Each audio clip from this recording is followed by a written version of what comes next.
26번 다음 상황 이후에 전개된 사실로 옳은 것은 자 임금이 말하기를 송시영은 산림의 영수로서 산림이라는 것은 일종의 뭐 제야 지도자인 것이죠. 향촌사에서 여론을 주로 하는 그러한 어, 선비들의 중심 인물인데 나라의 형사가 험난할 때 감히 원자의 명호를 정하는 것.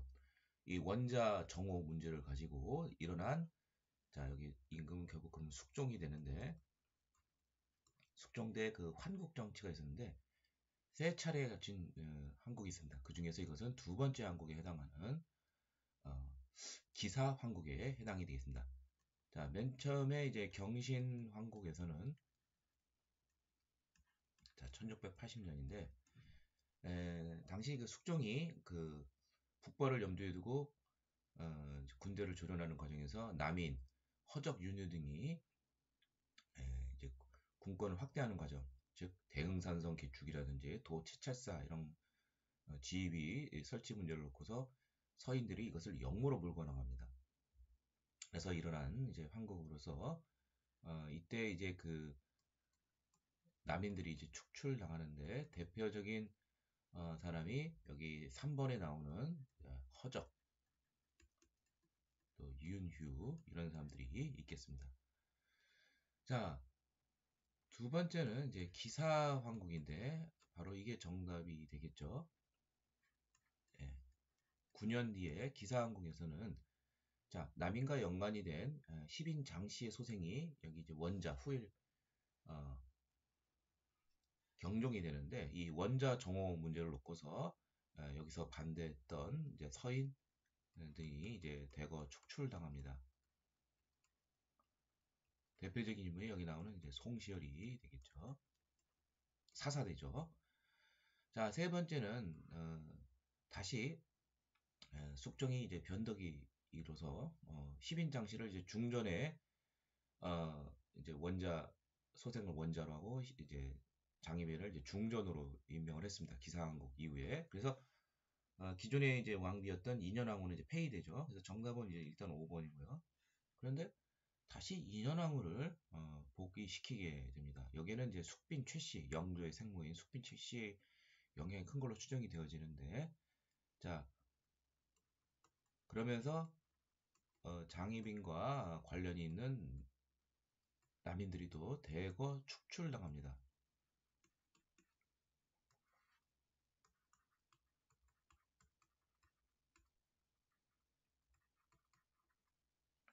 예. 다시 장희빈은 희빈으로 강등이 되고, 자 이렇게 세 차례인데 그래서 정답은 기사항구가 관련된 거 5번이 되고요. 나머지 보도록 하죠. 공신책봉 문제로 이갈이 난이 났다. 인조 반정 때 이갈이 공이 큼에도 불구하고 아주 그 좋은 대우를 받지 못했어요. 그래서 어, 결국 난을 일으키는 것이 바로 이 문제 때문에 바로 이괄의 난이고 나중에 이제 이괄이 난 잔당들이 후금으로 도망치는 바람에 정묘호란의 원인이 되기도 합니다. 자, 정열입 모반 사건은 본래 서인 출신이었다가 동인으로 자리를 갈아탄 이 정열입이 모반 사건과 관련되어 있는데 예, 이것을 이제 역모로 보나서 동인들을 이제 서인 정철 주도하에 많이 축출을 하게 됩니다. 그래서 많은 사람들이 희생을 당했고 2년 뒤에 세자 건저 문제로 또 이번에 또 정철이 어, 쫓겨나게 됩니다. 이번엔 또 이제 동인이 집권을 하고 서인을 이제 탄압하려 할 때 남북 분당이 있게 됩니다. 동인에서 그래서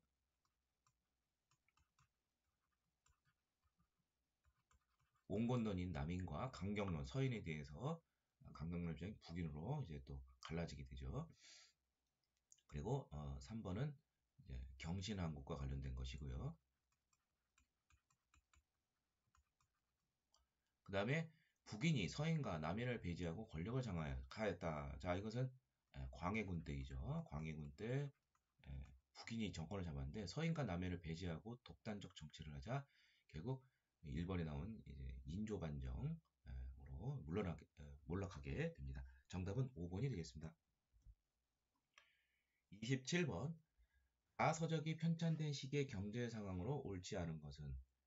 자, 반갑습니다. 유수원 씨. 자, 유수원은 조선 후기 실학의 발달 중에서 중상적 실학의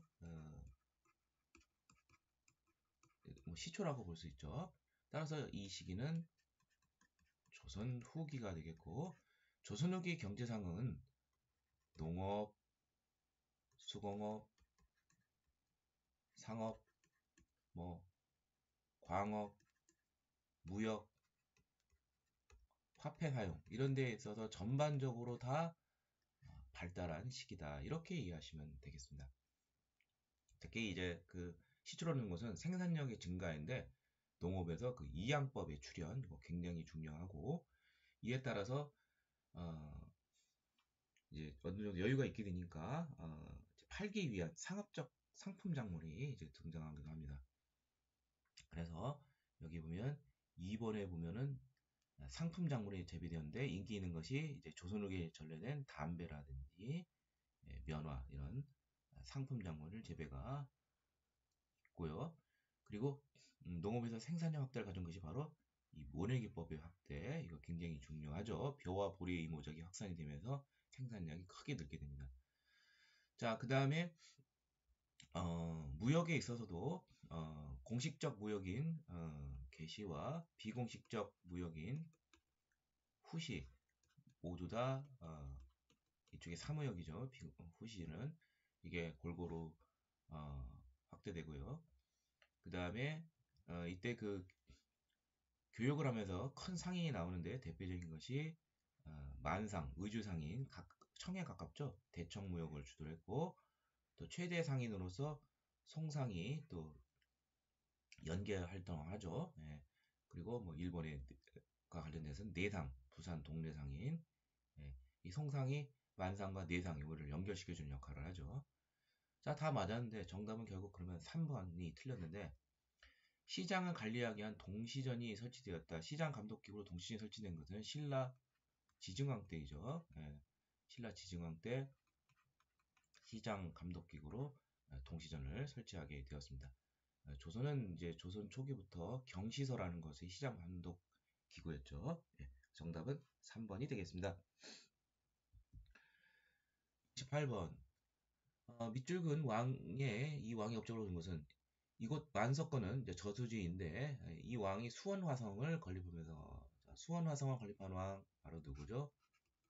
정조죠. 자, 정조의 업적을 찾는 것인데 정조의 업적에서 정치적으로 가장 중요한 것은 딱 두 가지죠. 규장각 설치, 학술기구로서 규장각을 설치해서 이들을 37세 이하 아주 젊은 유능한 관리들을 자기가 직접 재교육시킵니다. 규장각 산하에서 그것을 우리는 초계 문신제라고 하죠. 예. 이게 제일 많이 나오고요. 예. 나머지는 뭐 여기 선지에서 정치적인 것과 관련된 걸 많이 물어보니까 노네로 하고 그래서 정답은 3번이 되겠습니다. 초계 문신제를 실시하여 문신들을 재교육하였다. 자, 그러면 나머지는 어떤 왕의 업적인지 살펴보죠. 자, 세종 때 설치되었던 집현전을 대성한 홍문관을 설치했다. 이것은 성종의 업적이 되겠습니다. 성종의 그 홍문관은 기존의 집현전이 이제 원래는 이제 경연을 주관하고 도서를 관리하면서 이제 그 경연을 주관하는 그런 중요 왕의 어떤 자문 역할을 할 수가 있죠. 이것을 다시 이제 재설치하게 됩니다. 왜냐하면 집현전 학사들이 단종 복위 운동 관련돼서 많이 연루되었기 때문에 폐지했다가 성종 때 자, 다시 그것을 홍문관으로서 부활시키게 됩니다. 그래서 경연의 기능과 왕의 자문 역할 이것을 제대로 역할하는 언론 3사의 하나로서 크게 중쇼 기구가 되게 되었습니다. 군역의 부담을 줄이고자 균역법을 지정하였다. 군포를 2필에서 1필로 줄인 이 균역법 제정 이것은 영조 때이죠. 자, 그 다음에 붕당의 폐해를 경계하기 위해 탕평비를 건립하였다. 자, 탕평책을 제대로 실시하려고 노력했던 왕이 이제 영조인데 이를 위해서 탕평비를 성균관 앞에 건립하게 되죠. 이것도 역시 영조가 되겠고요. 그 다음에 삼정의 문란을 해결하기 위해 삼정 이정청을 설치하였다. 조선 후기 세도 정치 기간 때 이제 철종 때 이제 1862년 임술 농민봉기가 전국 동시다발적으로 일어나게 되죠. 이때 진주밀란의 초문을 맡았던 박교수 안핵사가 이 삼정의 문란, 세 가지 세금 행정, 전정, 군정, 황국 이 문제가 밀란의 주요 문제다 해서 이를 해결하기 위해서 철종 때 삼정 이정청 설치를 건의해서 설치되었으나 효과가 별로 없었어요. 그래서 이듬해 흥선대원군이 집권하면서 삼정의 문란을 제대로 바로잡게 됩니다. 정답은 3번이 되겠습니다. 9번 밑줄근 임금이 제의했던 시기에 사실로 옳은 것은 최근 양재역에 벽서가 괴문서가 붙었다는 소식이 들었나 대비께서 권력을 잡고 간신히 설치니 나라가 망하는 내용이네. 임금의 상심이 크시겠군. 대비마마 2기 윤원영이 나오네요. 윤원영의 누이 누나인 이 대비마람은 바로 문정왕후가 되겠고요. 결국 이것은 문정왕후는 명종의 생모이니까 여기서의 임금은 바로 명종이 되겠습니다. 명종대에 이제 제위된 사실을 보하는 것인데 사실 이 영재역 벽서 사건은 명종 때 즉위하자마자 그 전인 임금 인종의 외척 유님 그 다음에 명종의 외척인 윤원영 크게 보면은 뭐 친척이지만 조금 관계가 멀 수밖에 없죠. 서로 이제 인종과 이제 명종이 각각 다른 왕비 소생이기 때문에 그래서 이 윤원영 일파가 소윤이 되는데 대인 윤인 일파를 이제 첫 정계에서 축출하기 위해서 이제 일으킨 사화가 바로 을사사화죠. 이때 그 사림들이 이제 연루가 되어 있었습니다. 그래서 사림들이 엄청 많이 희생당했고요. 여기에 양재역 벽서 사건 때 을사사에서 그 자녀 또 사림들을 또 축출해내는 뭐 그러한 사건이 되는 것이죠. 1547년에 있었는데 2년 뒤에 그래서 이 명종대의 을사사화 그리고 이 나중에 이제 시험 문제를 해서 명종대 많이 물어보는 게 뭐냐면 한국사 뭐 시험에서 수치제도가 굉장히 명종대 문란해지게 됩니다. 그래서 인격정의 난 농민들이 이제 반발하고 뭐 이런 것 등이 나오게 되죠. 이것도 좀 잘 알아두시기를 바랍니다. 자, 그래서 정답은 외척 간의 대입으로 을사사가 발생하였다. 이것이 이제 정답이 되겠습니다. 그래서 정답은 4번이 되겠고요. 자, 나머지는 어떤 것인가 살펴보죠. 신유 박해로, 천주교 박해로 천주교인들이 처형이 되었다. 이것은 순조 때 있었던 일이죠. 순조 즉위하자마자 이때도 역시 그 대항 대비가 이제 수렴천정하는데 영조의 계위인 정수나무가 노론 벽파인데 당시 이제 시파와 또 남인들 정조대에 어느 정도 권력을 잡았었던 이들을 축출해내기 위해서 남인들 출신들이 이제 천주교인들이 많기 때문에 이 신유박해로 크게 탄압을 했습니다. 사림이 동인과 서인으로 나누게 됐다. 이건 선조 때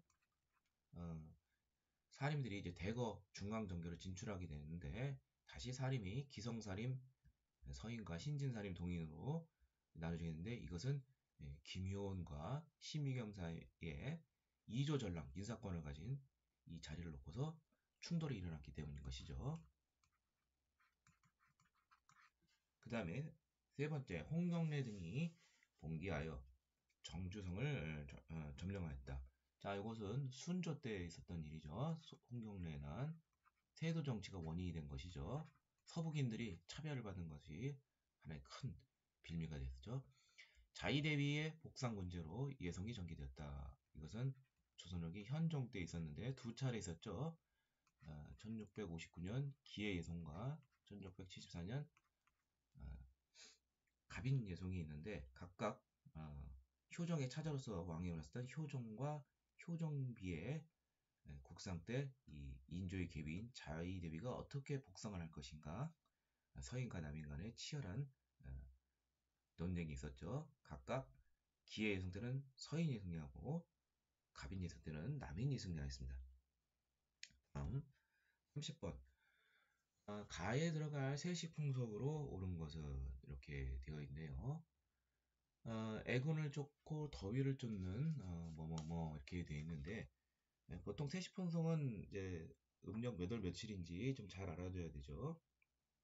그래서 뭐뭇은 음력 보름날로서 6월 15일로서 이날 동쪽으로 흐르는 물에 머리를 감으면 나쁜 개이 날아가고 더위를 타지 않는다고 했다. 이렇게 되어 있네요. 시원한 발에 뭐 발당과 더위 쫓기 뭐 등등등 여름을 대비하는 뭐 그러한 행사가 많네요. 일단 말이 안 되는 건 동지는 겨울이죠. 그리고 한식은 4월 5일이죠. 보통 그 식목일 날 그때쯤 이제 그 다음에 칠석은 뭐 7월 7일이고 삼진날은 3월 3일이고 당연히 유두가 되겠네요. 6월이니까 유자 들어간다 이렇게 이해하시면 되겠습니다. 그래서 정답은 4번이 되겠습니다.